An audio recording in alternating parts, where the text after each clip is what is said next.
Ya vamos a empezar. En 2 minutos empieza hoy la clase. Bienvenidos a todos los que están sintonizando. Esperamos de serle de bendición en esta noche, ministrándole la palabra de Dios. En 2 minutos oramos y empezamos.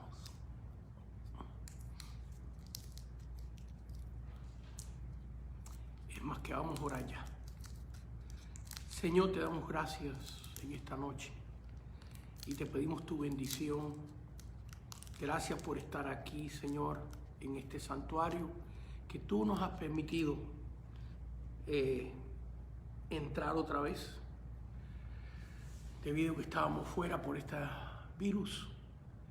Señor, bendecimos al pastor y director principal de este ministerio, Juan Bruno Camaño, y su esposa María, Señor, su familia, los bendecimos, los líderes de esta iglesia que nos permiten usar este santuario hermoso para estudiar tu santa palabra. También por los hermanos que se han dado cita en esta noche, que estamos aquí, Señor, para recibir de ti. Ahora te pedimos tus misericordias, tu gracia, y a ti la gloria y la honra en el nombre de Cristo Jesús. Amén, amén y amén. Buenas noches, hermanos. Buenas noches a todos. A ver, digan un gloria a Dios ahí. Gloria a Dios, gloria a Dios. Para que se sepa que hay un grupo de hermanos aquí. Hay 1, 2, 3, 4, 5, 6. Todavía los hermanos no se embullan a venir a la clase. Pero estos están aquí y poquito a poco ya va a ir normalizándose todo. Primeramente, después de haber orado y haber pedido la bendición de Dios, un saludo a todos los que nos ven y esperamos que la clase de hoy les sea de bendición. Vamos a estudiar hoy el tabernáculo, pero más bien la gloria, la presencia de Dios, cómo habitó en el tabernáculo, cómo habitó esa gloria también en el templo de Salomón, y sucesivamente en algunas áreas vamos a ver la presencia de Dios. Pero siendo nuestro tema principal el tabernáculo, vamos a estudiar todo lo que es el tabernáculo, sus muebles. No hoy. Hoy solamente nos vamos a enfocar en la presencia de Dios en el tabernáculo. Pero las próximas clases vamos a estudiar sus 7 muebles: el arca, la mesa de los panes de propiciación, el candelabro, el altar de oro donde se ofrecía el incienso, el altar de bronce en el atrio o en el patio del tabernáculo, la fuente o donde se lavaban los sacerdotes y las cortinas del atrio. Son las 7 cosas que menciona la Biblia principalmente. Ya después da muchos detalles de las tablas, cómo se construyeron, muchos detalles de esta construcción. Así que hoy nos vamos a enfocar en eso, se va a hacer la clase. Quiero darle las gracias a esas personas que nos han mandado una ofrenda de amor. Esa ofrenda nos ha permitido en estos tiempos que las iglesias han estado cerradas y no hemos podido ir a ministrar físicamente a las iglesias, aunque hemos estando ministrando casi todos los días a través de Facebook. Pero muchas gracias por esas ofrendas que mandaron en PayPal y en Zelle. Se las agradezco mucho. Me han llegado esas personas que ustedes mandan esa ofrenda y están en Facebook o están en Messenger o están en WhatsApp. Yo los he buscado y le he mandado una copia, un recibo de la ofrenda que usted me envió. Otras personas me imagino que quieren estar anónimas y las he buscado para darle las gracias, mandarle una nota, llamarla, darle una llamadita. Pero no aparecen sus nombres, ni en Facebook, ni en WhatsApp, ni en ningún otro lugar aparecen sus nombres. Así que, de todas maneras, muchas gracias. Se lo agradecemos muchísimo. Esos de ustedes que tengan preguntas, no las puedes escribir y al final de la clase la vamos a tratar de contestar las preguntas que tengan. Le agradeceríamos mucho los que nos están viendo que nos manden un saludo que también copien la clase y la envíen. Se lo agradeceremos mucho. Y cuando nos mande un saludo, déjanos saber su nombre y de a dónde nos está viendo. Nos ayuda eso, nos bendice el saber que al administrar estamos bendiciendo vida. Bueno, ese es el propósito. El propósito no es darnos a conocer a nosotros, sino dar a conocer al Señor y bendecir la vida. Así que quiero ahora hacer una oración por esas personas que han estado enfermas con este virus y algunos que están graves. Hoy mi prima hermana Danay me mandó el nombre de una familia en la Florida. Este estudio o estamos comunicándonos desde la ciudad de Montebello, en el área de Los Ángeles, California, pero esta familia de apellido Barrios está pasando una prueba tremenda. La señora, su esposo está grave en el hospital. Ella tiene el virus, su mamá, su papá y varios miembros de su familia. Así que estuve orando por ellos hoy, los llamé desde acá, desde mi casa. Y quiero hacer una oración no solamente por ellos, sino por tanta gente que nos están viendo que quizás tenga amistades. Por favor, únense con nosotros.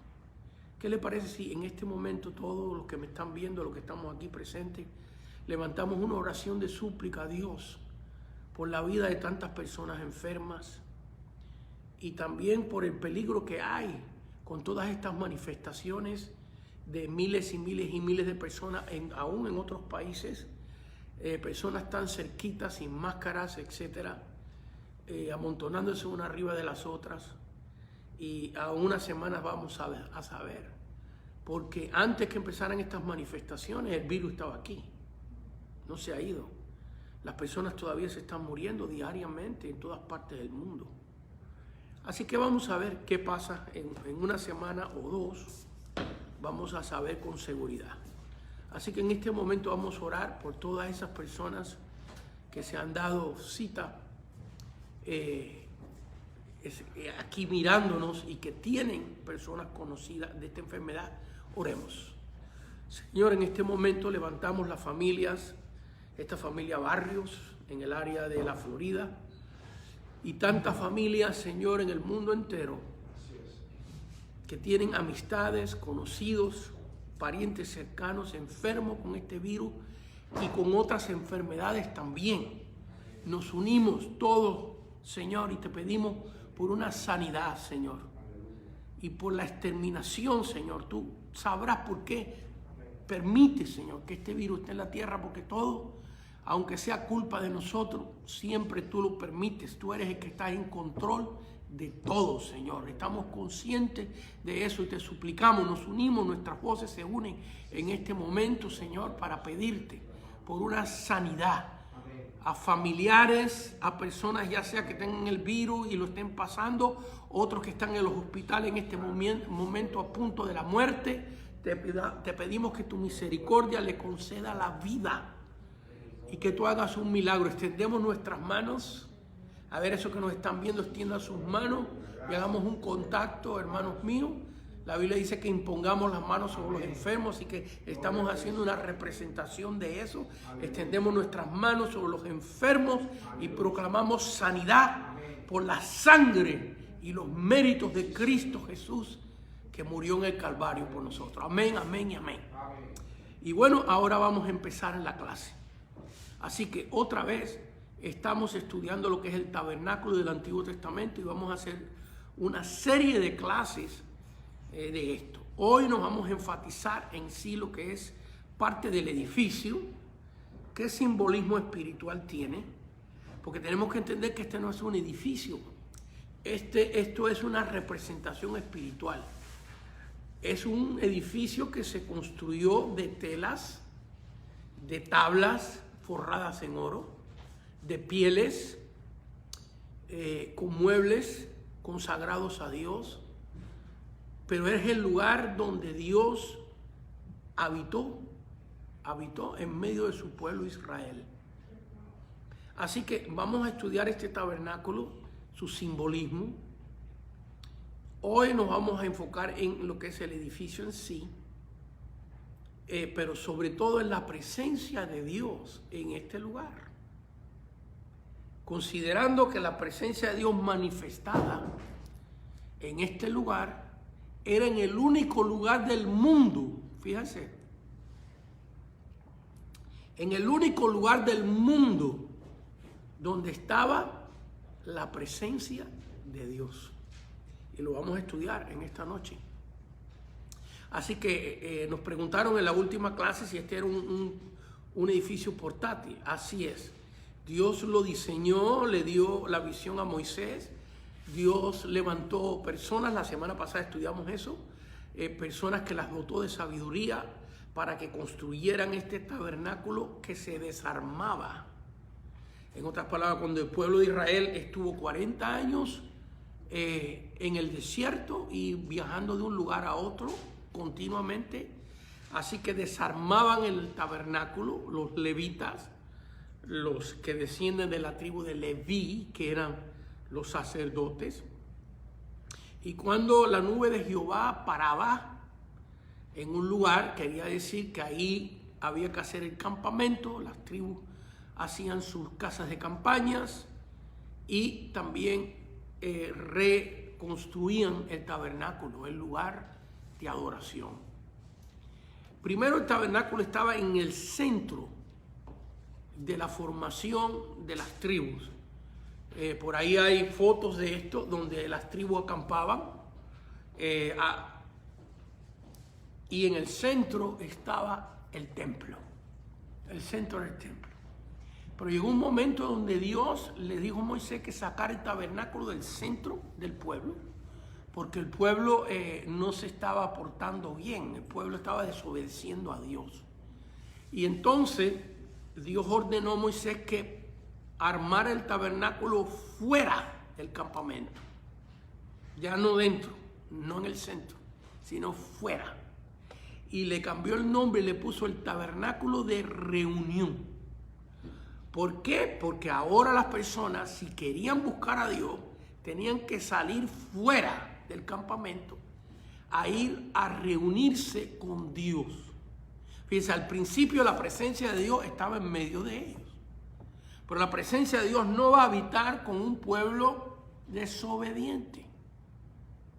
¿Ves? Tenemos que entender eso, que cuando nosotros le somos desobedientes a Dios, hay consecuencias. ¿He sido yo desobediente a Dios en mis 40 y tantos años que he servido al Señor? Sí. Sí he sido desobediente a Dios. Y yo he notado en esos tiempos como la presencia de Dios mengua en mi vida.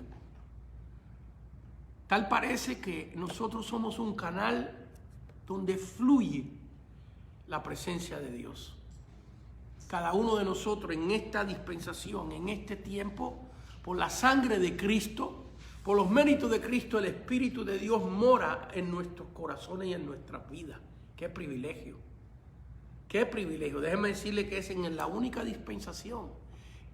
Para que me entiendan algunas personas que no, a lo mejor no leen mucho la Biblia, es en la única etapa de la historia de la raza humana, desde Cristo hasta este momento y hasta que Cristo venga por su iglesia en el arrebatamiento o rapto, donde el Espíritu Santo mora dentro del cuerpo, dentro de la vida que ha aceptado a Jesucristo como su Señor y Salvador. Es la única etapa en la historia que ha acontecido eso.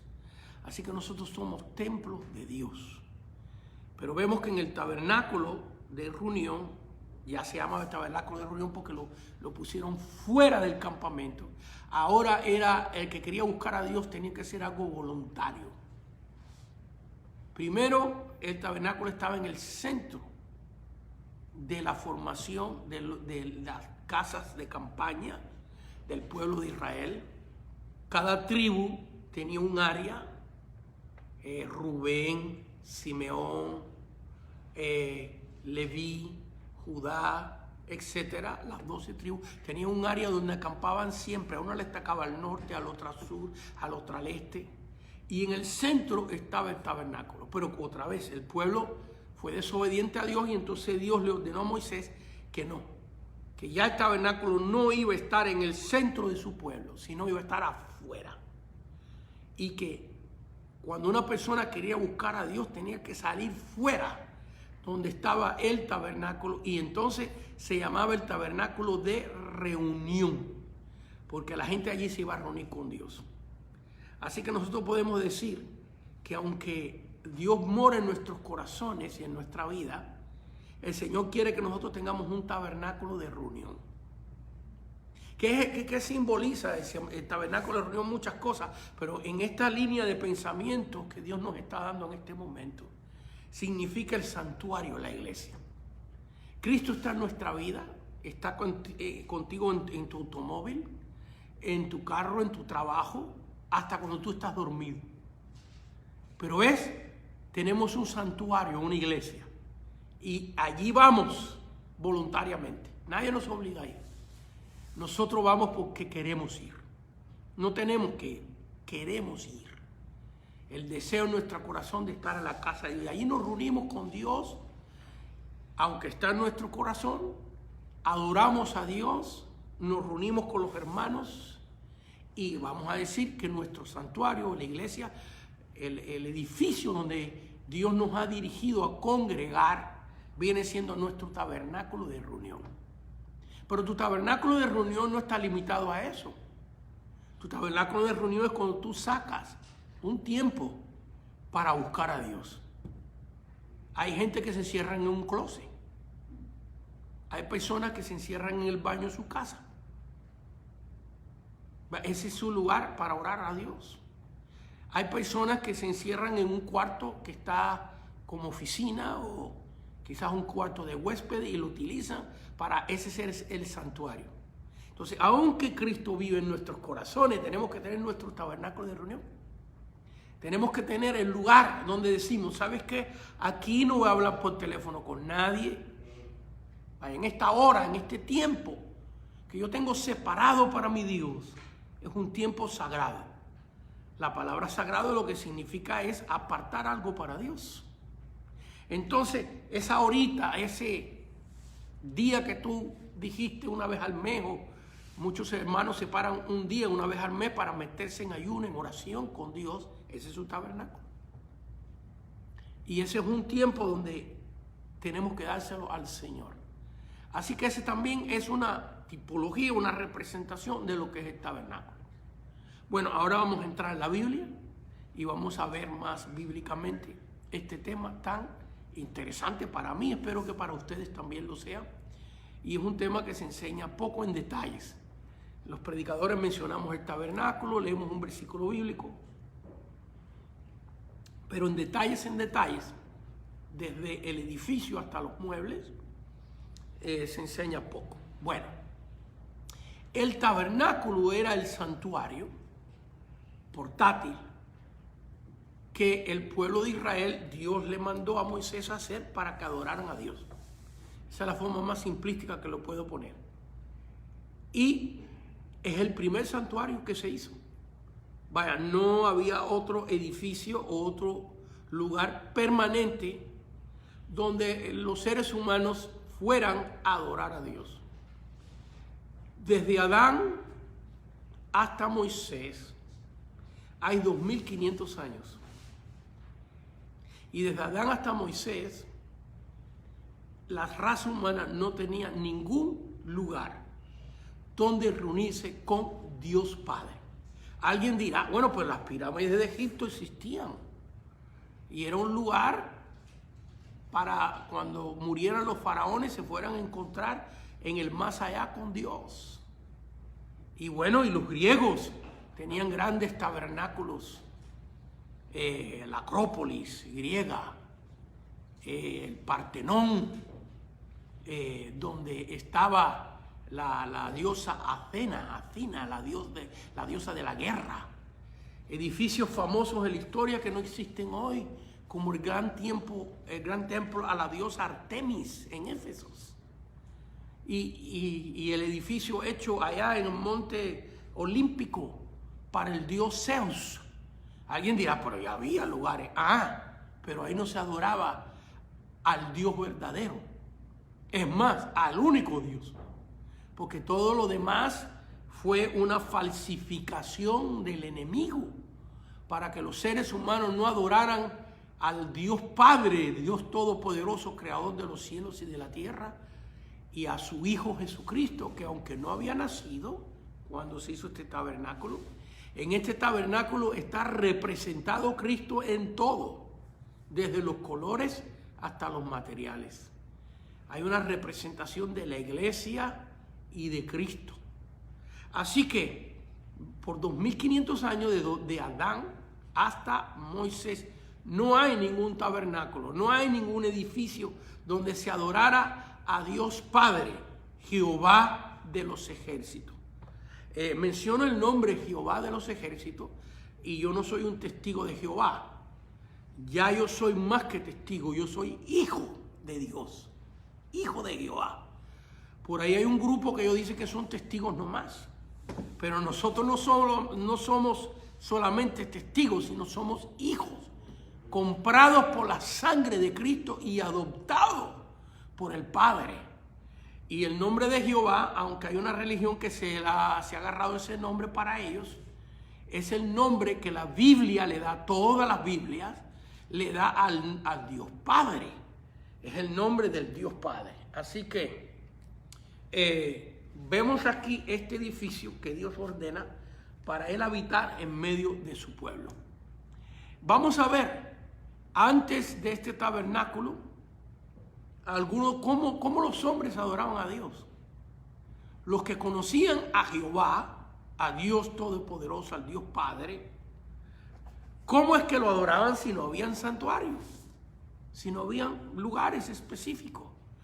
Voy a citar algunos personajes, nada más, unos 3, porque nos tomaría mucho tiempo y el estudio se nos iría por otras líneas.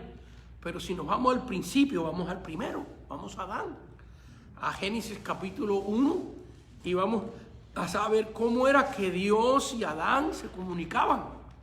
Que Dios le mandó a Adán a hacer un templo. ¿Tenía Adán y Eva una casa de adoración? ¿Un lugar donde iban a adorar a Dios?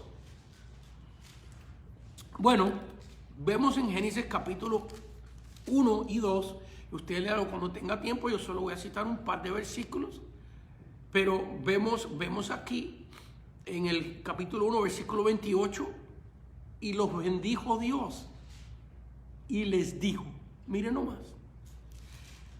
Dios les, plural a los dos, Adán y Eva, y les dijo, fructificar y multiplicaos, llenar la tierra, sojuzgarla, señorear en los peces de la mar, en las aves de los cielos, en todas las bestias que se mueven sobre la tierra.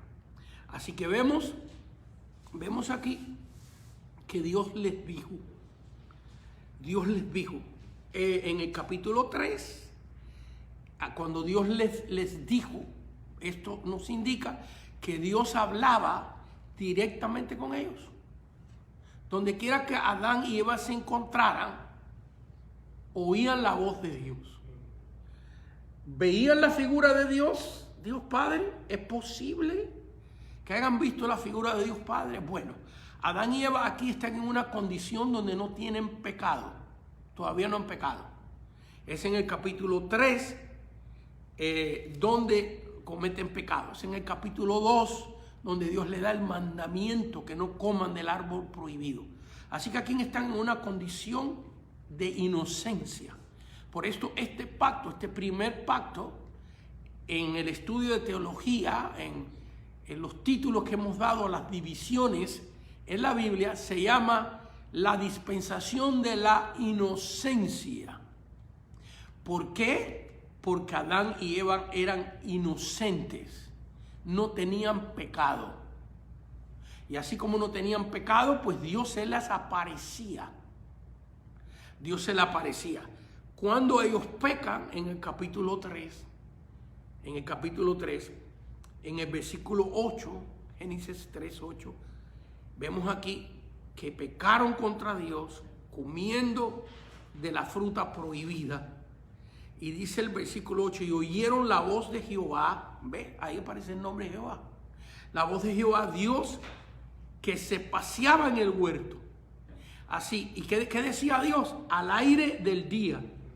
Y el hombre y su mujer se escondieron. Ya se escondieron de Dios porque el pecador lo que quiere es esconderse de Dios. Se cree que se esconden de Dios. Nosotros cuando vivíamos una vida de pecado, pensábamos que nos escondíamos de Dios. Pero de Dios nadie se esconde. Aunque te metas en una cueva. Dios es omnipresente, está en todo lugar. Entonces el hombre se esconde, dice, el hombre y su mujer se escondieron de la presencia de Jehová Dios entre los árboles.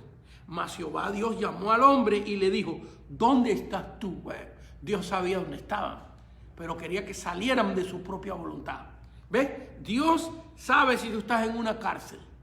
Tú le puedes esconder a tu esposa, a tus hijos, al pastor, los pecados que tú comes, que tú vives, que tú haces. Todos se los puedes ocultar. El secreto más grande que ni tu abuelita lo conoce. Pero ¿sabes qué? Dios sabe dónde tú estás. Escondido. Él sabe dónde tú estás. Y Él te puede encontrar ahí facilito. Pero Él quiere que tú salgas. ¿Ves? Adán y Eva estaban escondidos. Pero quería Dios que ellos salieran de su propia voluntad.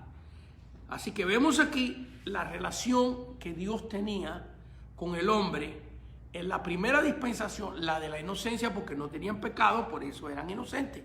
Y luego en la segunda dispensación, el segundo pacto que aparece en la Biblia, porque es el pacto donde ellos pecan, deliberadamente pecan, y entonces están conscientes del bien y del mal.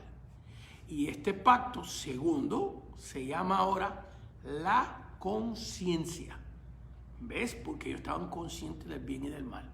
Entonces el pacto de Dios era que obedecieran su conciencia del bien. Dios le dijo, bueno, la conciencia que tú tienes que te dicta cuál es el bien y el mal. Si tú quieres salvación, si tú quieres una relación conmigo, le dice Dios, entonces obedece tu conciencia del bien y tendrás una relación conmigo. Para el capítulo 6, para Noé, que vamos a ver el próximo personaje, que vamos a ver, nada más que vamos a ver a Noé y a Abraham, ya para el capítulo 6, vemos cómo se relacionaba Noé con Dios. Vamos a ver. Estamos tratando de ver cómo el hombre se relacionaba con Dios antes de que hubiera un tabernáculo. Porque el tabernáculo es el primer edificio, el primer santuario que se construyó en la historia de la raza humana para Jehová Dios, para Él. Así que vemos aquí en Génesis capítulo 6, el versículo número 13 y 14, versículo 13 y 14, donde dice,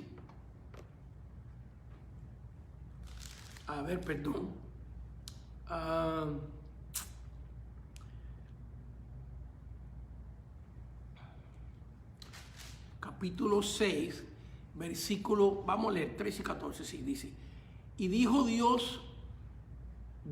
pues Dios a Noé, he decidido el fin de todo ser, porque la tierra está llena de violencia a causa de ello, y he aquí que yo los destruiré con la tierra. Así que vemos aquí que Dios está hablando con Noé todavía. Dijo Dios a Noé. Así que Dios tenía una relación todavía en esta dispensación de la conciencia con los que le eran fieles a Él, los que obedecían en la conciencia del bien. Así que todavía Dios, no hay un santuario. Vemos acá en la vida de Noé que Noé, que según yo encuentro en la Biblia, Noé es la primera persona que le edifica un altar a Dios. La Biblia no nos da detalles cómo era el altar que Noé edificó a Dios. Pero sí edificó un altar a Dios y ofreció en él animales y sacrificios a Jehová Dios. Así que vemos aquí que estoy buscando, me ven así, pausando un poquitito, me dispensan, porque estoy buscando unos versículos bíblicos que aclaran esto. Así, bueno, vemos acá que Dios hablaba con Noé para no seguir metiendo tiempo en otras cosas, y Noé fue el primero que hizo un altar a Dios para ofrecer sacrificio. Y aquí vemos ya un cambio. Vemos un cambio en cómo Dios empieza a relacionarse con las personas. Ahora nos vamos a Génesis capítulo 12, versículos 7 y 8. Génesis capítulo 12, versículos 7 y 8. Y aquí vamos a ver a Abraham. Y estamos viendo cómo los hombres adoraban a Dios antes de que existiera un tabernáculo. Antes que existiera el primer edificio donde la gente venía a reunirse para adorar a Dios. Así que vemos más bien que había una relación individual. No hay un santuario, sino que Dios hablaba de alguna forma, le hablaba en sueño, le hablaba en revelaciones, le hablaba en la voz audible. Es más, que en el monte Sinaí, cuando Dios les da los mandamientos a Israel, la Biblia dice que el pueblo debajo del monte Sinaí y Moisés arriba en la presencia de Dios, la Biblia dice que el pueblo oía la voz de Jehová, la voz de Dios. Vaya, que los mandamientos que Moisés trae en una tabla, cuando él desciende, bueno, yo cuando empecé a estudiar la Biblia pensaba que ahí era que el pueblo de Israel se enteró cuáles eran los mandamientos de Dios. En otras palabras, que Dios le dictó a Moisés los 10 mandamientos y él los escribe en una tabla y ahí se los lee al pueblo de Israel, y el pueblo de Israel ahí se enteró de los 10 mandamientos de Dios. Pero no es así. Si usted lee con cuidado en Éxodo capítulo 19 y 20, y vamos a tener un estudio mucho más adelante acerca de lo que son las tablas de la ley, a estudiar las dos diferentes situaciones donde Dios mandó los mandamientos en tablas de piedra. No fue una vez, fueron 2 veces. Pero el pueblo de Israel oyó con sus propios oídos la voz de Dios cuando Dios proclamaba los mandamientos. En Éxodo 19 y 20 proclamaba a Dios y ellos oían: no tendrás dioses ajenos delante de mí. Dice la Biblia que era voz de trueno. Y dice la Biblia que el monte Sinaí se sacudía. Fíjense, el monte Sinaí, qué cosa tan tremenda, que el monte Sinaí se sacudía por oír la voz de Dios. Y ese Dios todopoderoso, en la persona del Espíritu Santo, ahora vive en nosotros. Por eso yo no sé cómo hay personas que se extrañan cuando la presencia de Dios cae sobre una persona, que esa persona caiga al piso o que esa persona tiemble. La reacción de cada ser humano cuando es tocado por Dios es diferente.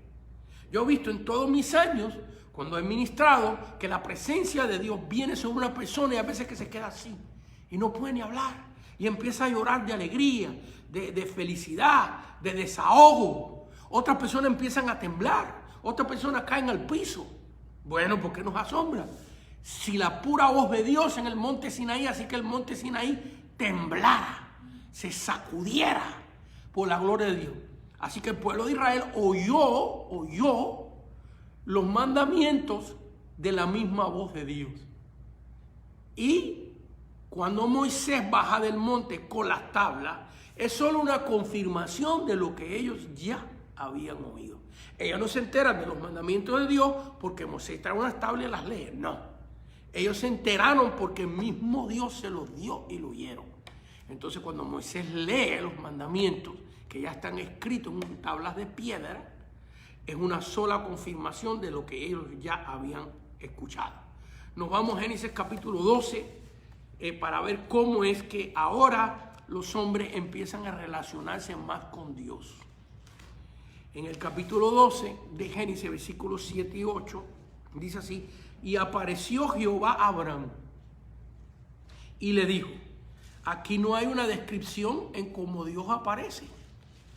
Vemos que Dios apareció a Moisés en una zarza ardiendo. Vemos que el ángel de Jehová le apareció a Josué con una espada desenvainada.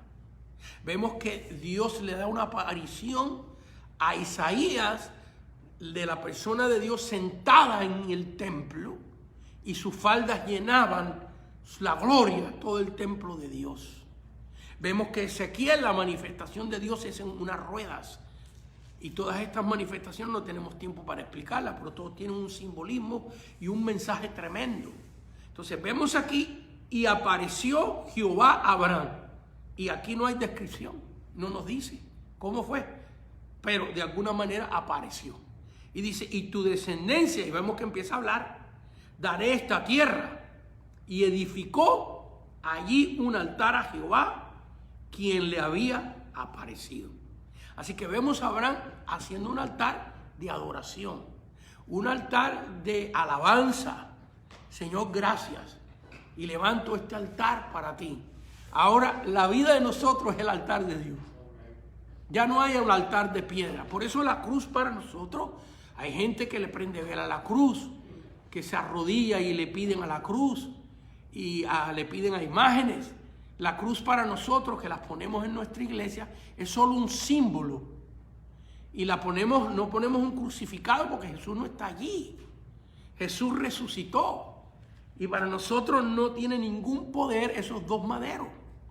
Ve, por ahí hay unas películas que yo me recuerdo cuando no conocía a Cristo, de Drácula.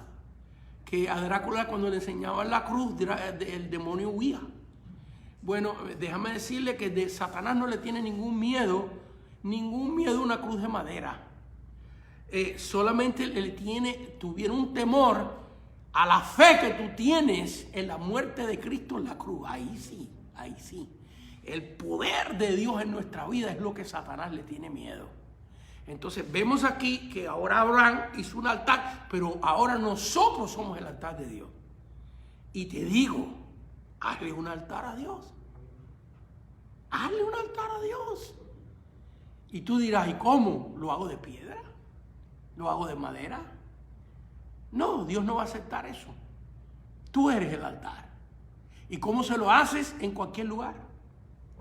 Con tu alabanza, con tu oración, sobre todo con tu arrepentimiento. En cualquier lugar tú eres el altar de Dios. Fíjense que Abraham ahora, lo vamos a ver, no tenemos tiempo para leer toda la vida de Abraham, pero usted va a ver. Voy a citar otro versículo bíblico para probar este punto, pero vamos a ver que en la vida de Abraham, donde quiera que llegaba, ponía un altar. Pero no había un lugar fijo, no había un lugar específico donde la gente iba a adorar a Dios. Vemos acá en el versículo 8, ahora otro altar que Abraham le hace a Dios. Luego se pasó de allí a un monte al oriente de Betel y plantó su tienda. Fíjense que vivían en tiendas, teniendo a Betel al occidente y Ai al oriente, y edificó ahí altar a Jehová. En otras palabras, donde quiera que Abraham vivía, preparaba un altar para adorar a Dios. Pero si se movía de ahí, en el otro lugar que llegara, hacía el altar para Dios. Así que, hermano, donde quiera que tú vivas, que tu casa sea un altar para Dios. Que tu hogar sea un altar para Dios. Que tú seas un altar para Dios en tu trabajo. Hay gente que dan tan mal testimonio en su trabajo que la gente a su alrededor donde trabaja ni siquiera pueden imaginarse que son cristianos y que vienen los domingos a la iglesia a adorar a Dios. Bueno, tu trabajo, allí, hazle un altar a Dios. Que la gente pueda ver que el poder de Dios vive en tu vida. Eso no quiere decir que tú vas a ser una persona que nunca vas a fallar, que nunca vas a cometer un error. Todos los seres humanos lo cometemos. Pero si cometes error, pídele perdón a Dios y sigue levantando un altar. Sigue glorificando a Dios donde quiera que tú vas. Así que vemos acá que cuál era la relación de las personas antes que hubiera un tabernáculo. Primero vemos con Adán y Eva que había una relación directa. Dios le aparecía, Dios le hablaba. Todavía en el tiempo de Noé acontece eso. En el tiempo de Abraham acontece eso. Dios se manifestó, le apareció a Abraham de alguna forma que no está descrita en la Biblia. Pero otra manera, que Noé hizo un altar para ofrecer sacrificios a Dios. cuando se termine el diluvio. Él toma de los animales que tenía dentro del arca, los animales limpios, los animales que Dios había escogido para sus sacrificios, y ofrece un sacrificio a Dios, un altar a Dios. Es primera vez que aparece eso en la Biblia. Entonces vemos lo mismo con Abraham. Y ahora después, desde Adán hasta Moisés, 2500 años, Dios dicta a Moisés que se haga un tabernáculo, una casa de adoración. Así que, ¿qué es este tabernáculo? Vamos ahora a Éxodo capítulo 24. Éxodo capítulo 24, versículo 8 y 9. ¿Okay? ¿Por qué Dios mandó a Moisés que se hiciera este tabernáculo? ¿Qué es? ¿Qué es este tabernáculo? Éxodo, lo estoy buscando despacito con ustedes también para que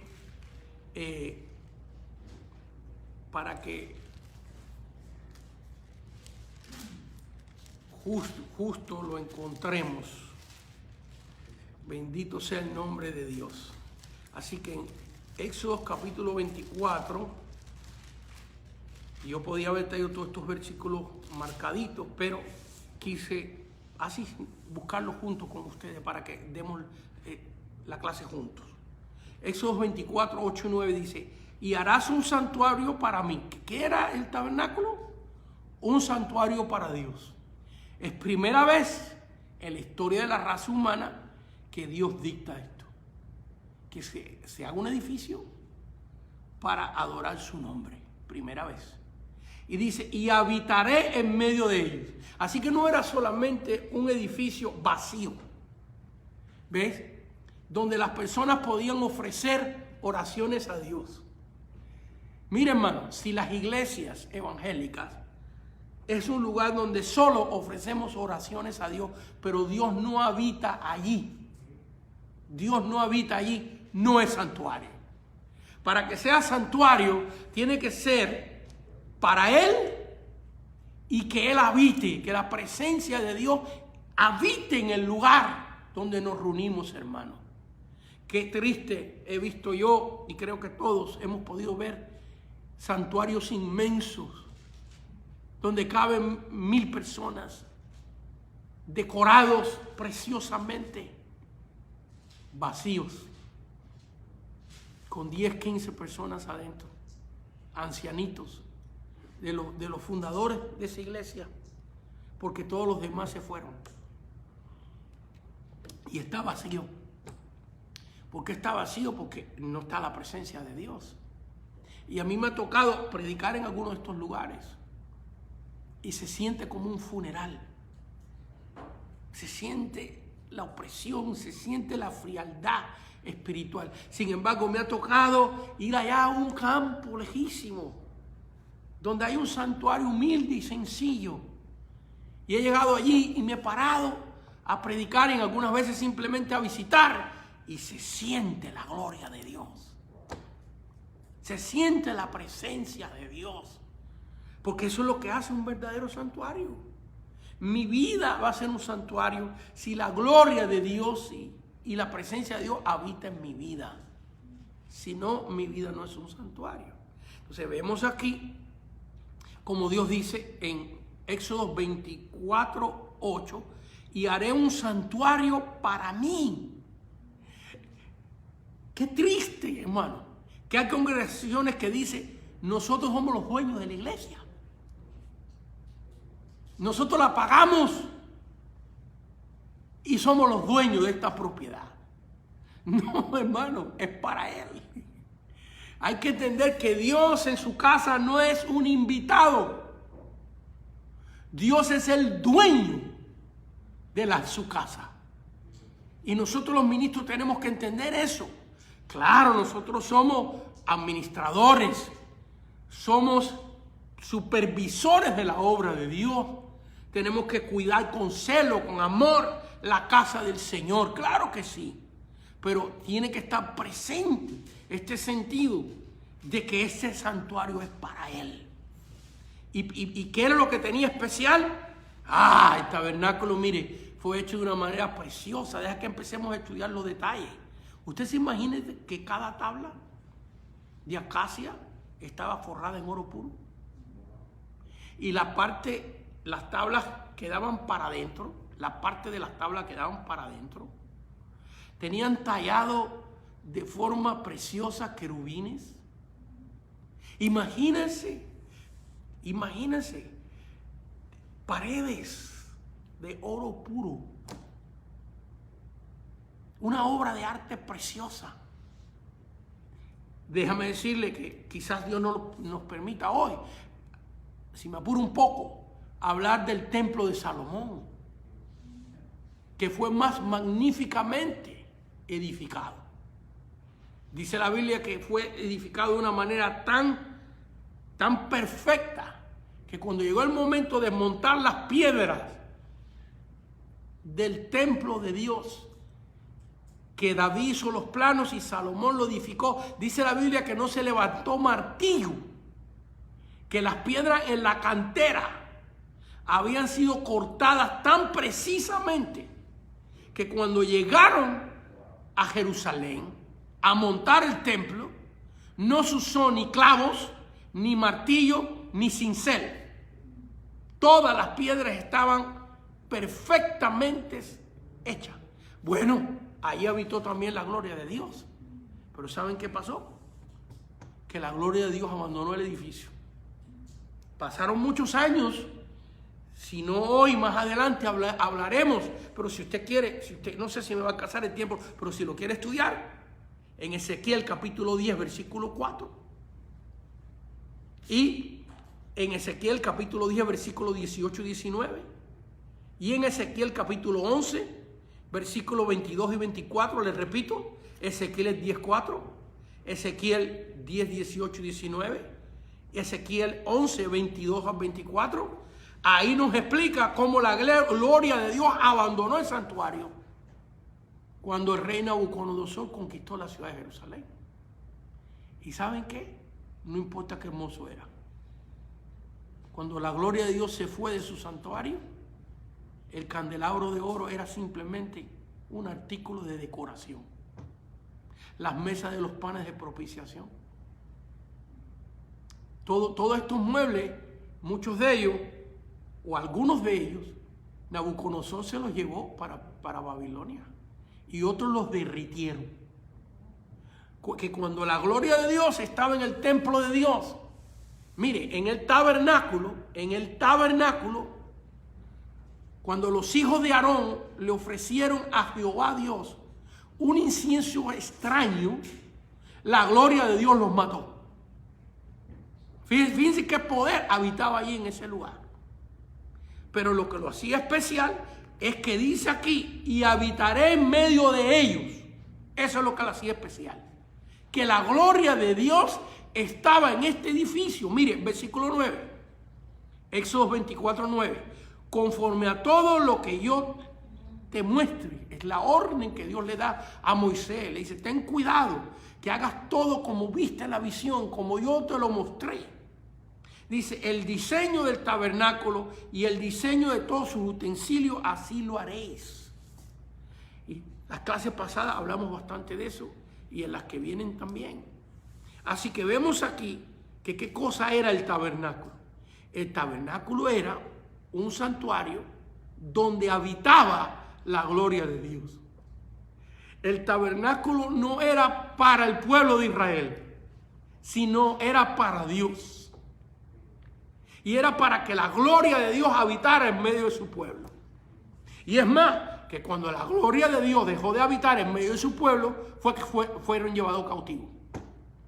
Porque vemos en el Antiguo Testamento que Dios le aclara al pueblo de Israel, porque cuando Dios escoge al pueblo de Israel para que sea su pueblo, enseguida levantaron el cuello y dijeron, wow,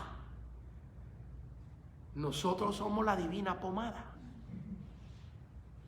Somos la última Coca-Cola en el desierto nosotros. We are it, se dice en inglés. Y Dios le dice, no, espérese un momento. Yo no los escogí a ustedes porque ustedes son el pueblo más grande y más importante. Yo los escogí a ustedes porque son el pueblo más pequeño y más insignificante en la palabra que Dios usa. Más insignificante en la faz de la tierra. Algunos de los que están presentes han leído ese versículo bíblico. A ver, digan amén. Oigan, pero con ganas, hermano, por favor. Amén, gloria a Dios. Así que vemos, hermano, que aún el pueblo de Israel, su importancia era que Dios habitaba en medio de ellos. Esa es la importancia de nuestra vida. Que Dios, la fe que tenemos en el Señor. La gloria de Dios que habita en nuestra vida, en nuestra familia, en nuestra casa. Así que vemos aquí que el tabernáculo era eso. Ok, mire, en 1 Corintios capítulo 3, versículo 16, vemos la representación del tabernáculo para hoy. 1 Corintios 3, 16, la voy buscando despacito, juntamente con ustedes, para juntos encontrarlo, que usted se sienta que como que el hermano Aquiles y los hermanos que estamos aquí estamos visitando su casa. 1 Corintios 3:16, ¿qué dice la Biblia? Que somos nosotros. ¿Qué dice la palabra de Dios que somos nosotros? Mira, aquí está. Dice así, no sabéis, fíjense, está en signo de interrogación. Dios te pregunta. Dios me pregunta a mí y a ti. Y Dios quiere que no ignoremos esto. Dios quiere que esto esté presente en nuestra vida, que no seamos ignorantes de esto, que vamos a leer. Y no sabéis que sois templo de Dios. Mira dónde está el templo de Dios hoy. Templo de Dios somos nosotros, nuestra vida. Y vamos a la iglesia, es el tabernáculo de reunión. El lugar donde decidimos que vamos a adorar al Señor. No el único lugar, porque adoramos a Dios en todo lugar. Pero tenemos, así como el pueblo de Israel tuvo un tabernáculo de reunión, ya explicamos eso, no voy a regresar ahí. Así nosotros también, nuestra casa, nuestra vida, es nuestro tabernáculo, pero tenemos uno de reunión, el templo. La iglesia donde congregamos, el santuario, el edificio donde congregamos. Y salimos allí voluntariamente a juntarnos con los hermanos y adorar a Dios. ¿No sabéis que soy templo de Dios y que el Espíritu de Dios mora en vosotros? Así que como vamos a ver en un ratito, como la gloria de Dios llenó este lugar, lo que leímos en Éxodo capítulo 24, versículos 8 y 9, lo que leímos ahí es una promesa. En Éxodo capítulo 24 el tabernáculo no existe todavía. Simplemente que Dios le está dictando a Moisés lo que tiene que hacer. Desde el capítulo 24 de Éxodo, versículo 8 y 9, hasta el capítulo 30 y pico del libro de Éxodo, el tabernáculo no existe. Los muebles no existen, son solamente una descripción de Dios, cómo se tienen que hacer. Pero ya vemos que para los capítulos 38, 39, especialmente el 40, capítulo 40 del libro de Éxodo, ya todo está hecho. El arca del pacto, la mesa de los panes, el candelabro, el altar de oro, etc. Todo está hecho y el tabernáculo está hecho. Así que primero es una visión y después una realidad. Así que vemos acá, vamos a ver la inauguración de este tabernáculo. Nos vamos al capítulo 40 de Éxodo y vamos a ver la inauguración de este tabernáculo. Y aquí, a ver si me puedo tomar un tiempito porque hay muchas cosas muy interesantes. En las clases pasadas, ya hemos dado 2 clases del tabernáculo. Hablé de esto, de la inauguración del tabernáculo, pero hoy quiero hablarlo, a ver si Dios me concede, hablarlo de una manera más clara, más definida. Y leamos pues, Éxodo capítulo 40, cuando se inaugura este tabernáculo. Dice Éxodo 40, versículo 2. Leamos el versículo 1. Luego Jehová habló a Moisés diciendo: en el primer día del mes. En el primer día del mes primero. Así que estamos hablando el primer día del primer mes hebreo. Es el mes de Nisan. El mes de Nisan. Es el primer mes del calendario religioso hebreo.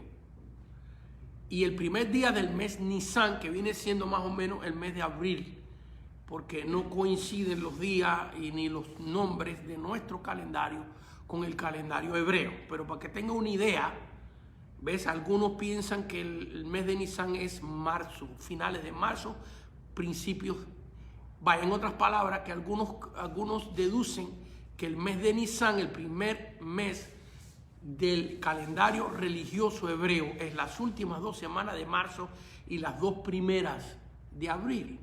Otros que es el mes de abril. Bueno, pero el primer día del mes primero harás levantar el tabernáculo. Y el tabernáculo de reunión, ¿ve que le llama ya el tabernáculo de reunión? Porque ahora Dios quería que fuera allá. Primero iba a estar en el centro, pero ya Dios lo está profetizando que lo va a llevar afuera para que el que quiera buscar a Dios, que no sea algo impuesto, sino que sea algo voluntario. Entonces vemos aquí que el primer día del primer mes es cuando Dios escoge que se inaugure el tabernáculo. Esto es muy importante. ¿Por qué Dios escoge esta fecha? ¿Por qué no lo escoge en el segundo mes o en el tercero, sino el primer día del primer mes? En la Biblia no hay nada que no tenga un sentido espiritual. Dios no escribió aquí por llenar la página nomás y para entretenernos a nosotros o para tenernos en un misterio. No. Todo lo que está en la Escritura, aún cosas cuando yo he leído que para mí han sido un misterio porque no habían sido reveladas en mi vida o no tenía el conocimiento de ellas, aún esas cosas tienen un mensaje espiritual y tenemos que buscarlo. Es el privilegio que Dios nos ha dado, su palabra, para que nosotros la aprendamos. Entonces aquí vemos una acción deliberada de Dios de que se inaugure el tabernáculo en el primer mes y el primer día. ¿Y por qué Dios escogió esta fecha? Vámonos al libro de Éxodo. Nos vamos para atrás. Han pasado, fíjense, cuando se inaugura el tabernáculo en capítulo 40 de Éxodo, han pasado 2 años. 2 años de que el pueblo de Israel salió de la esclavitud de Egipto. Y vamos a ver en Éxodo capítulo 12, versículos 40 y 42 al 42, ¿por qué Dios escoge este primer mes? Mire, el tiempo que los hijos de Israel habitaron, Éxodo 12, versículo 40. El tiempo que los hijos de Israel habitaron en Egipto fue 430 años. Estuvieron esclavos 430 años. Y pasados los 430 años, en el mismo día, todas las huestes de Jehová salieron de la tierra de Egipto. Así que es noche de guardar para Jehová, por haberlos sacado en ella de la tierra de Egipto. Esta noche deben guardarla para Jehová todos los hijos de Israel y sus generaciones. ¿Qué fue lo que llegó a ser esta fecha? ¿Y en qué mes? Usted dirá, bueno, pastor, pero usted ha leído algo aquí y aquí no dice qué fecha es. Bueno, fíjense que dice que es el día que Dios sacó a su pueblo después de 430 años. Ahora nos vamos al capítulo. Fíjense que le acabamos de leer el capítulo 12, versículo 40 al 42. Regresamos al capítulo 12, al contexto, con el texto que acabamos de leer, contexto, al capítulo 12, al versículo 2. Versículo 2. Este mes os será principio de los meses. Así que en el mes que Dios sacó al pueblo de Israel de Egipto, se convierte el primer mes del calendario religioso hebreo. Así que Dios inauguró su tabernáculo en el primer mes, porque fue en el primer mes que Dios sacó a su pueblo de Egipto. Y Él quiere que ahora la celebración de que hay un templo donde la gente va a buscar libertad, porque la libertad viene con la relación con Dios. Alguien dirá, pero yo vivo en los Estados Unidos. Aquí se supone que la Constitución garantice que todos somos iguales y que somos libres. Aquí, pero la Biblia nos habla de otra libertad, de una libertad superior, de la libertad del alma, de la libertad del pecado. De eso habla la palabra de Dios. Porque tú vives en un país que la Constitución garantice, por lo menos trate de garantizar tu libertad. Si en el alma eres esclavo del pecado, eres esclavo. Eres esclavo. Aquí está hablando de una libertad superior, la libertad del alma.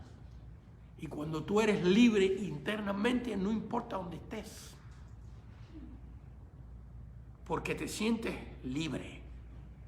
Y Jesús lo dijo, y conoceréis la verdad, y la verdad os hará libre. ¿Y quién es la verdad? Cristo. Así que vemos aquí que Dios inauguró su casa, su primer templo, en el primer día y en el primer mes del calendario hebreo, el mes de Nisan. ¿Por qué? Porque ese es el primer mes donde Dios sacó a su pueblo 2 años atrás de la esclavitud de Egipto, después de haber estado 430 años esclavos. ¿Por qué nosotros, cuando recordamos el día que nos entregamos al Señor, nos sentimos alegres, nos sentimos contentos? Qué triste que yo muchas veces he oído hasta predicadores, hasta buenos predicadores, hasta grandes maestros decir, no me hables de lo que hiciste de Dios en tu pasado, dime qué estás haciendo ahora. Y yo cuando oigo eso por dentro digo, ay Señor, ayúdanos, ayúdanos. Porque sí, es bueno que nosotros estemos haciendo algo ahora, pero no podemos olvidar nunca nuestro pasado. No podemos olvidar que nosotros éramos unos viles pecadores, encadenados por vicios, por religiones, por idolatría, por todo tipo de inmundicia. Y un día la sangre de Cristo nos hizo libres. Así que nunca podemos olvidar esa fecha, o no debo decir, nunca debemos de olvidar por lo menos el acontecimiento. Aunque te olvides de la fecha del día, sería bueno recordarla. Pero si se te olvida por lo menos lo que pasó, que Cristo te libertó. Aleluya. Y es nuestro pasado lo que dicta nuestro presente. ¿Sabes eso? En otras palabras, si ayer tú no leíste la Biblia, si ayer tú no le fuiste a Dios fiel, entonces hoy tú cosechas lo que sembraste. Así que nuestro pasado es importante. Fíjense que David, cuando Saúl le dijo que no podía luchar contra Goliat, fue a su pasado. Y le dijo al rey Saúl, cuando venía un león y me robaba una ovejita, o venía un oso, yo iba detrás de ellos y con mi propia mano le daba muerte. Con mi propia mano libraba a la ovejita. Y así será este filisteo que está delante de mí.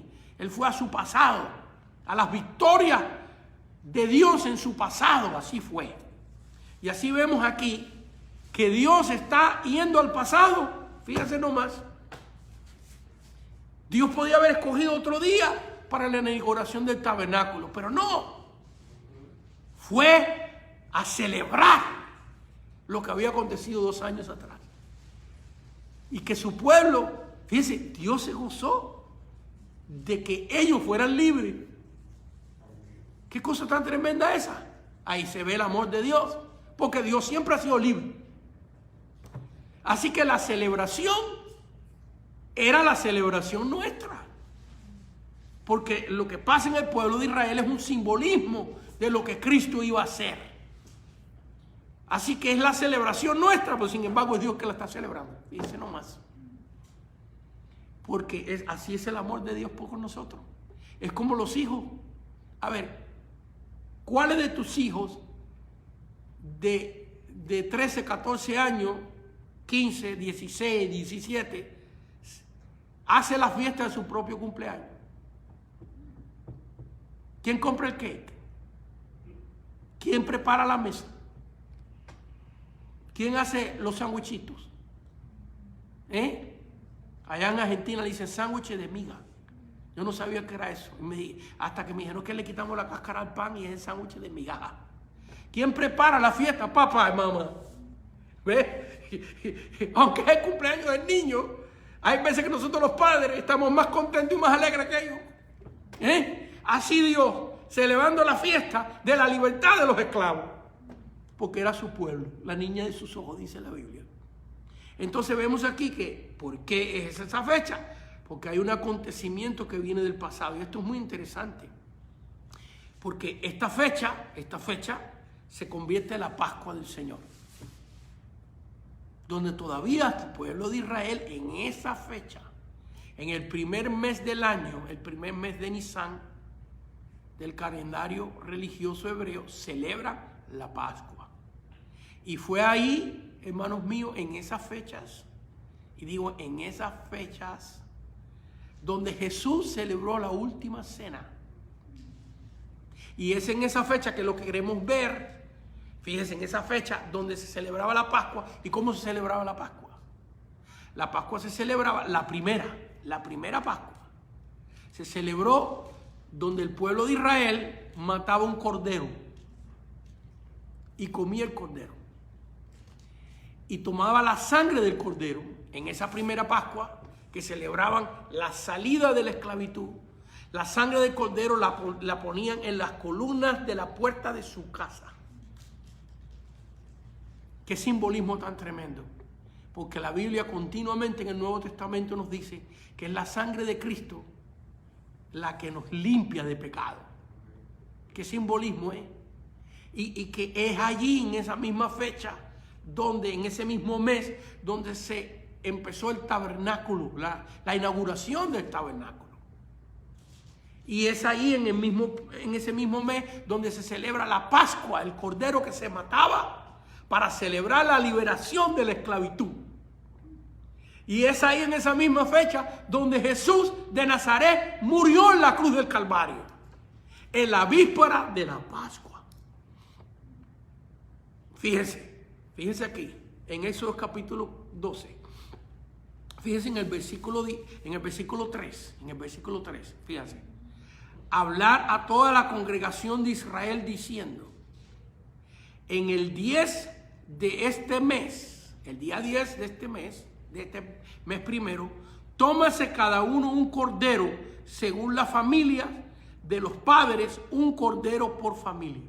Así que vemos que en el día 10, esto es tremendo cuando lo conectamos con Cristo. En el día 10 se escogía el cordero que iba a morir. En el día 10 el padre de familia salía a su rebaño y decía: ese que está ahí, ese cordero sin mancha, la Biblia dice que era sin mancha, sin defecto, así como Cristo era sin pecado. Ese cordero que está ahí es el que vamos a sacrificar para la Pascua. Y luego en el versículo 6, Éxodo 12:6, y lo guardaréis hasta el día 14 de este mes. Fíjense el énfasis del primer mes, porque es ahí donde se inauguró el tabernáculo también. Y lo inmolará toda la congregación. En otras palabras, en cada casa del pueblo israelita, el pueblo hebreo, en cada casa inmolaban, no mataban. ¿Por qué? Porque esta comida de la Pascua era una adoración, era algo espiritual. No era matar un cordero para hacer una comida. No, era algo espiritual. Se celebraba la liberación de la esclavitud. Por lo tanto, el cordero era un sacrificio a Dios. Se inmolaba. Así como Cristo fue inmolado por nuestros pecados. Así que fíjense, se escogía en el día 10, se mataba en el día 14. Y dice así: y lo guardaréis hasta el día 14 de este mes, y lo inmolará toda la congregación. ¿Quiénes dijeron crucifícale? ¿No fue toda la congregación? ¿No fue todo el pueblo de Israel, con excepción de los apóstoles, que también eran israelitas? ¿No fue el 90% del pueblo? ¿No fueron los mismos sacerdotes, los saduceos, los fariseos? ¿No fueron ellos los que dijeron a Pilato, crucifícale? Y lo gritaron y lo gritaron. ¿Ves que todo esto es un simbolismo tremendo? Aquí estamos hablando de 1500 años antes de Cristo.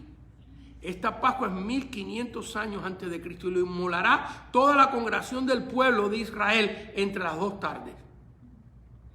Y tomarás de la sangre, versículo 7, y la pondrán en los 2 postes y en el dintel de las casas en que lo harán de comer, así como la sangre de Cristo fue puesta en la cruz del Calvario. Todo un simbolismo tremendo. Todo lo que leemos es algo profético de Cristo y de la cruz. Mire qué interesante está esto.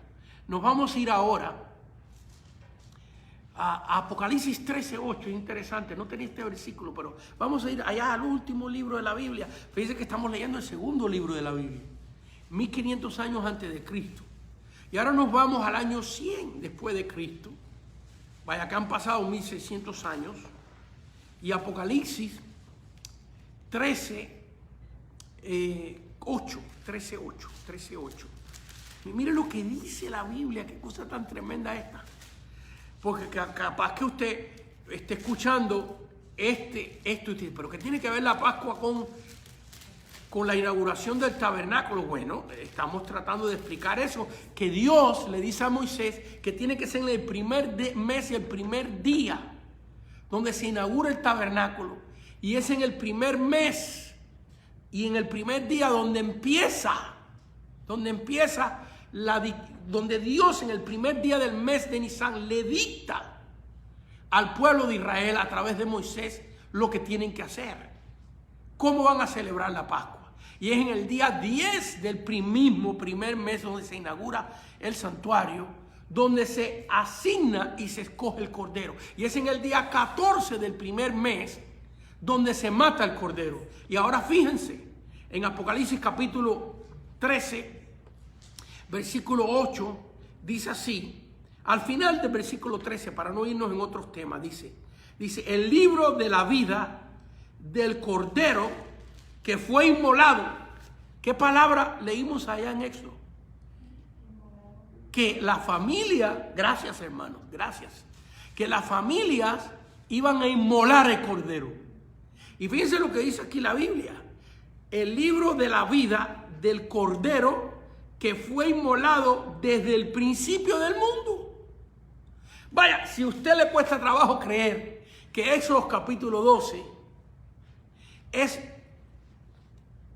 algo real, algo que ellos hicieron, pero que era un simbolismo, una manera profética, de una manera física, de matar un cordero, de hacer esta fiesta que se celebraba la liberación de la esclavitud. Si a usted le cuesta trabajo creer que eso es una profecía de Cristo, la Biblia dice que desde la fundación del mundo ya el cordero estaba inmolado. En otras palabras, que Dios Padre, Dios Hijo y Dios Espíritu Santo sabían ya muy bien que Cristo tendría que encarnarse. Por eso Isaías, 700 años antes de Cristo, nos dice a nosotros que Él es Emmanuel, Dios con nosotros. El Hijo de Dios, Dios eterno, el Cristo eterno, hecho carne, hecho un cuerpo humano. ¿Para qué? ¿Para qué se hizo carne? Para ser inmolado. ¿Usted cree que a Cristo en su divinidad.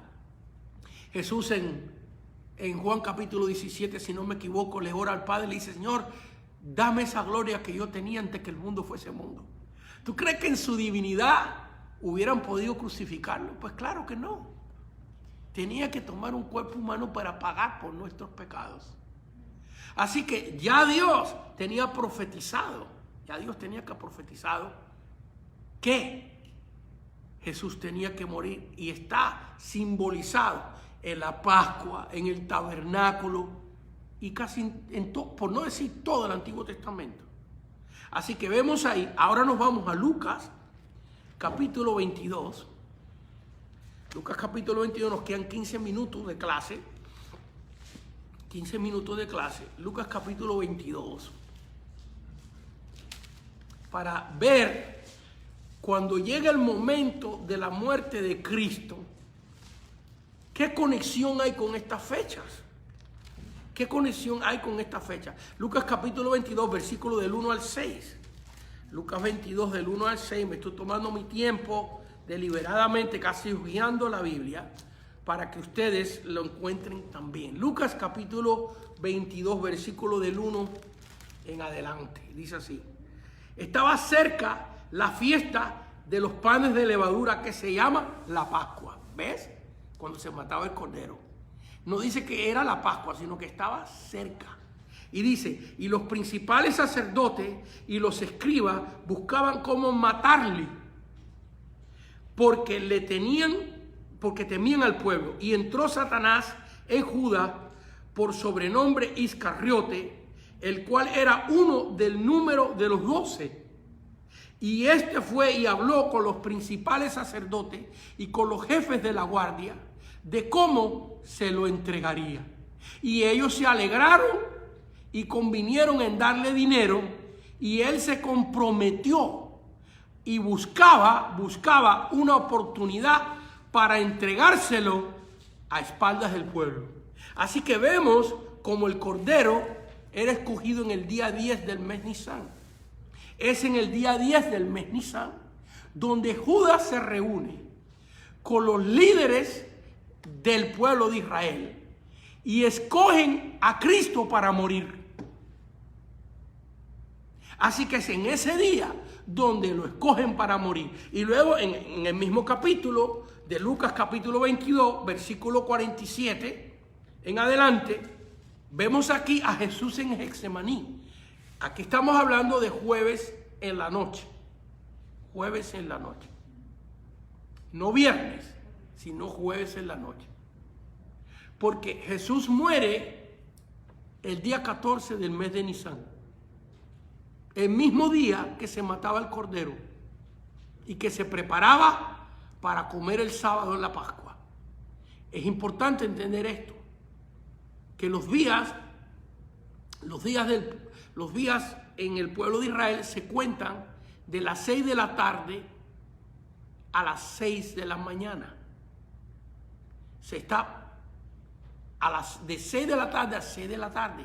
Pero la primera sección del día es de 6 de la tarde a 6 de la mañana, y de 6 de la mañana a 6 de la tarde se completa el día israelita. En otras palabras, nosotros medimos el día de 12 a 12. El jueves nuestro en la noche, cuando Jesús celebra la Santa Cena, ya es viernes, porque ya es jueves después de las 6 de la tarde. Así que vemos que Jesús celebra la Santa Cena, que es nuestra Pascua. Es cuando nosotros celebramos.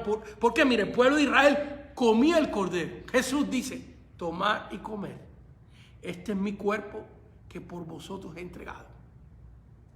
Así que vemos que el jugo de la vid, que representa la sangre del cordero que se ponía en el dintel, ahora el pan que nosotros comemos en la cena del Señor, significa la Pascua nuestra, que es Cristo.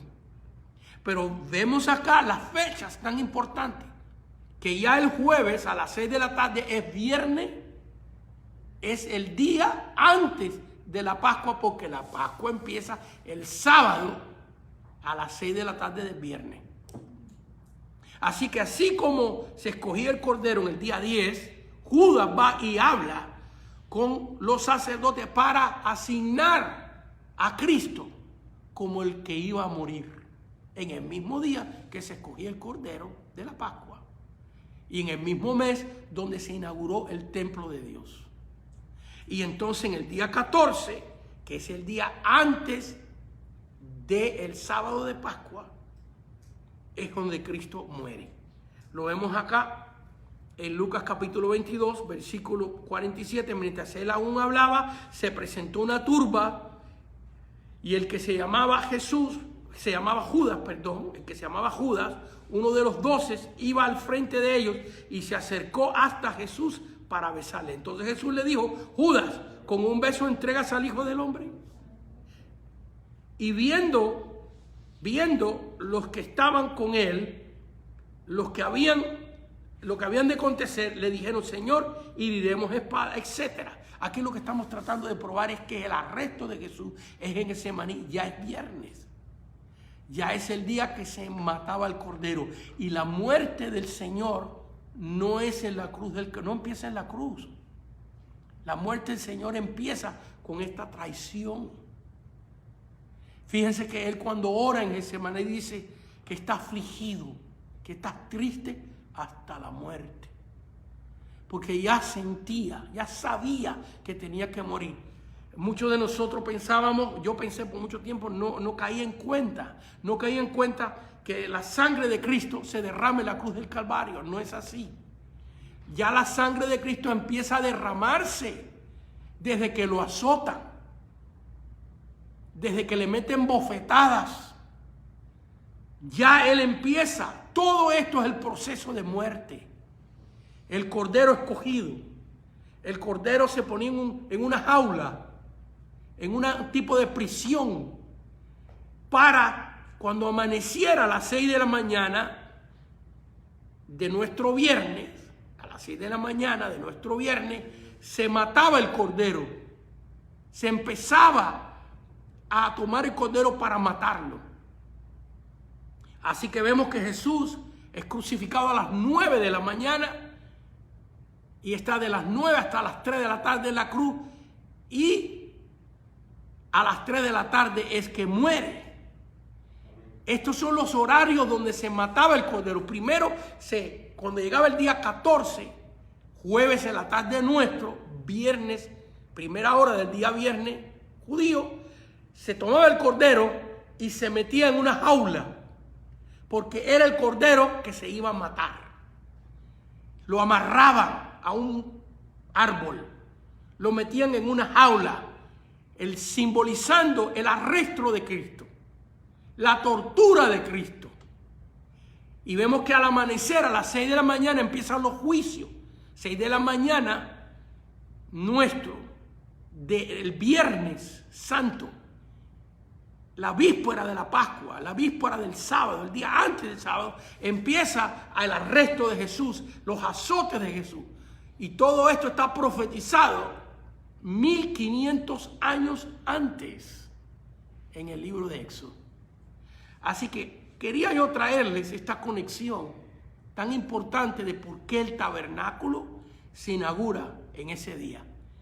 Y en los 7 minutos que me quedan, y después de 7 minutos, por favor, usted, espero que nos haya mandado sus preguntas, y si no, pues ahora escríbanlas. Tenemos aquí nuestra hermana Margie, nuestro hermano Raúl, que están pendientes de anotar todas estas cosas.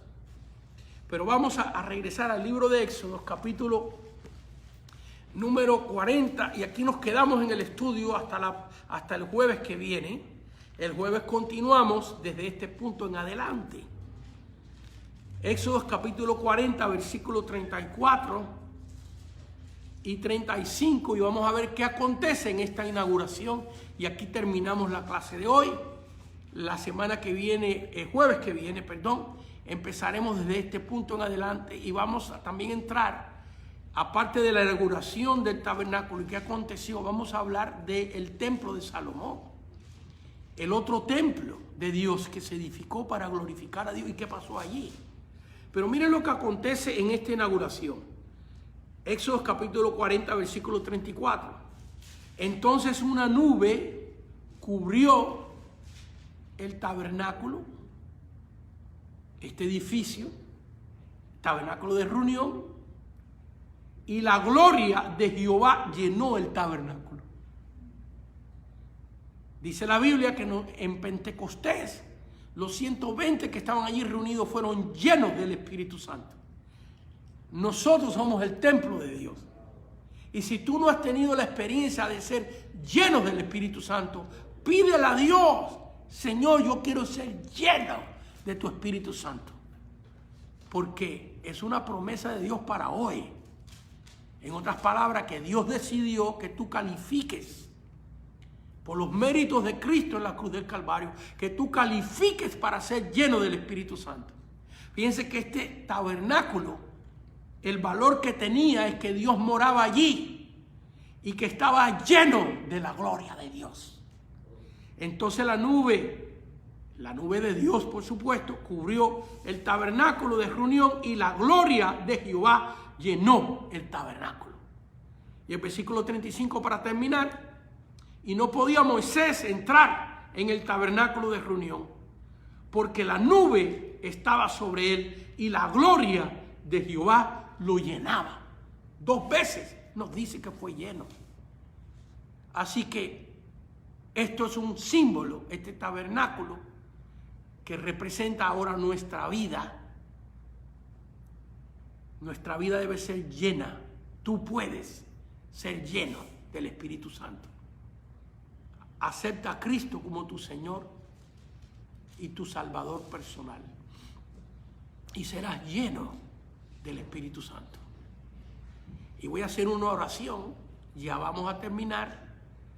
El jueves que viene a las 8 de la noche nos damos cita otra vez y empezaremos desde aquí en adelante a ver, así como hemos visto que antes del tabernáculo, que no había un santuario, un lugar específico donde la gente pudiera adorar a Dios.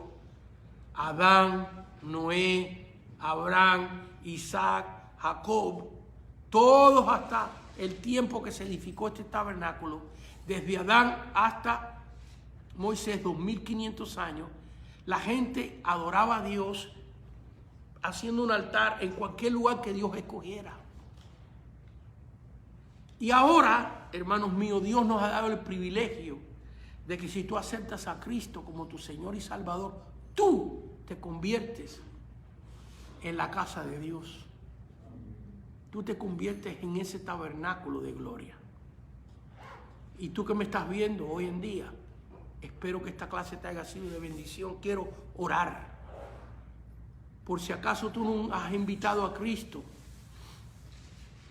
a entrar en tu vida, a entrar en tu corazón, yo quiero hacer una oración para que usted conmigo invite al Señor. No es una invitación para una religión. No. Es una invitación para que Cristo entre en tu vida y cambie tu vida.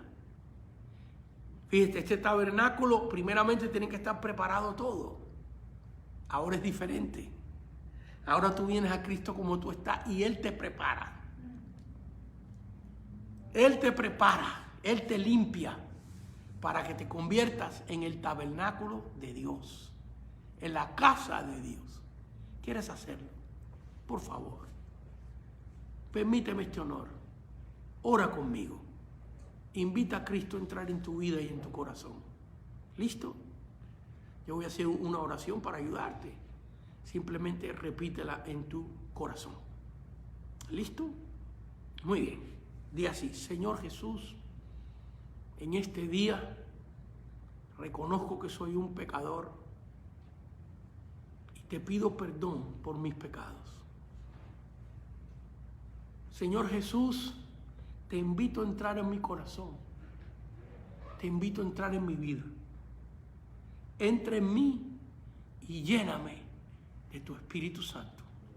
Díselo: Señor, perdona mis pecados, límpiame con tu sangre. Te ofrezco mi corazón, te ofrezco mi vida. Entra en mí y lléname de tu Espíritu Santo. En el nombre de Cristo Jesús. Amén, amén y amén. Que Dios le bendiga. Gracias por su tiempo. Gracias por las ofrendas que nos envían, que me ayudan tanto a seguir tiempo completo en la obra de Dios. Bueno, vamos a ver si hay algunas preguntas para contestar. Sí, pastor, de Luis Andrade.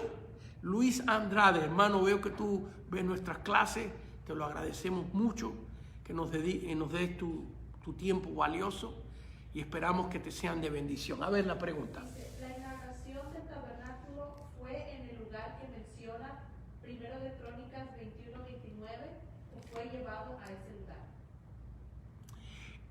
No, el tabernáculo, quizás usted esté confundiendo, hermano Luis, la inauguración del templo de Salomón con la inauguración del tabernáculo. No sabemos exactamente el lugar.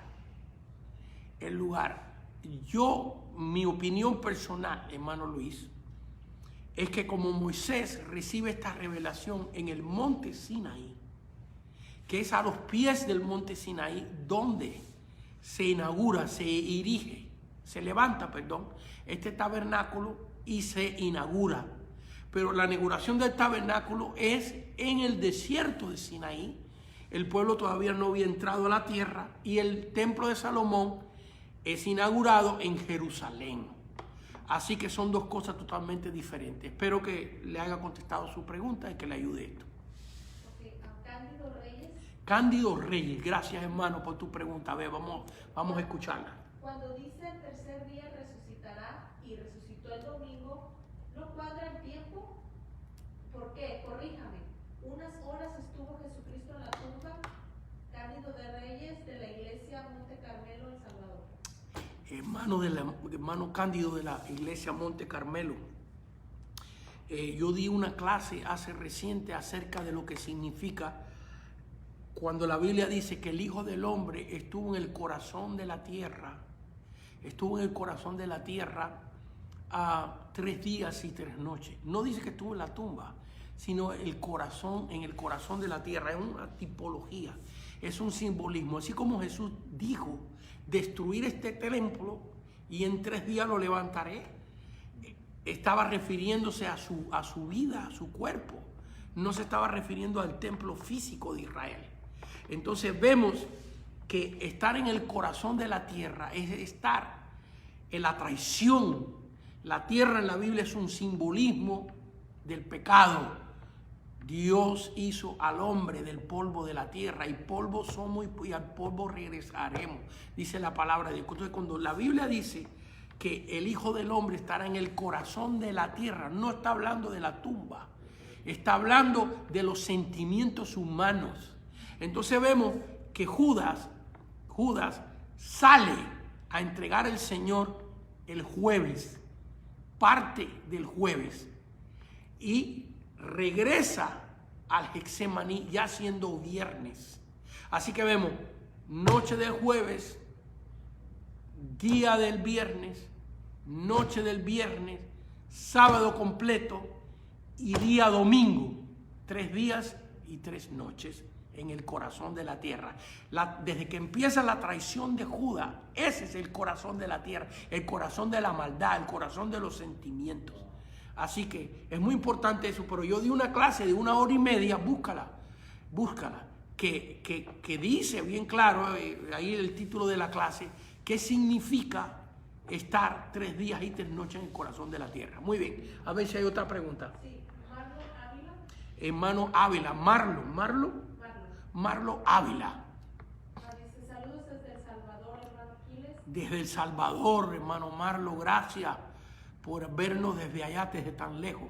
Dice, ¿qué piensas sobre el planteamiento de la predestinación y que la salvación no se pierde? Bendiciones. ¿Qué piensan? Usted me ha hecho 2 preguntas a mí que tomarían 10 clases, hermano, para explicarlo. ¿Qué pienso de la predestinación y qué pienso si la salvación se pierde o no? Bueno, déjame decirte, hermano, que yo pienso que la salvación es posible perderla, pero muy difícil. Esos que han recibido a Cristo de verdad en su corazón, no va a ser fácil a que así Satanás venga y nos robe, porque estamos en las manos del Señor. Así que yo pienso que sí es posible perderla. Si una persona renuncia a Cristo deliberadamente, se va a los ídolos, se va a la brujería, se va a la hechicería, pienso que puede perder su salvación. Pero déjame decirte algo. Nosotros no somos jueces de eso. Solamente de nuestra vida. Tenemos que cuidar nuestra salvación con temor y temblor. Yo tengo que cuidar la mía. Pero yo no soy nadie para juzgar la vida de otro, la salvación de otro. Podemos juzgar las acciones de la persona, pero nunca la salvación de su alma. Ese es un juicio del que pertenece solo a Dios. Que si tú ves una persona que hace lo malo, esa acción, tú puedes ir a la persona, mira, esto está mal. Pero yo he visto gente que viene a otro y dice, te vas para el diablo, hijo de Satanás, te vas a quemar en el infierno con zapatos y ropa y todo el mundo. Y degradan. ¿Quién ha hecho esa persona? Dios, para sentarse en la silla del juez. Si el juicio final en Apocalipsis 20 solamente es Dios que está sentado ahí. Así que sí creo que se pierde. De la predestinación es un tema muy extenso, mijo. Me tomaría estudios muy profundos para probártelo. Pero así brevemente lee Romanos capítulo 8, versículos 28 y 29, donde dice, y los que antes conoció, a esto predestinó. En otras palabras, que Dios predestina basado en que Él sabe quién va a decirle que sí y quién va a decirle que no. Que la predestinación no es que Dios dice, este se va a perder y este se va a salvar, sino que Dios conoce quién es el que va a aceptarlo o no. A los que antes conoció, a esto predestinó. Romanos capítulo 8, versículos 28 y 29. Otra pregunta, son todas las preguntas. Muchas gracias por su tiempo. Que Dios les bendiga y nos vemos el jueves a las 8 de la noche con la clase del tabernáculo, y ahí sí vamos a entrar en los edificios que se edificaron y cayó la gloria de Dios.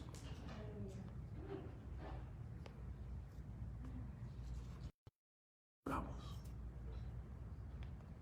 Te alabamos, Señor. A ti damos gloria y honra.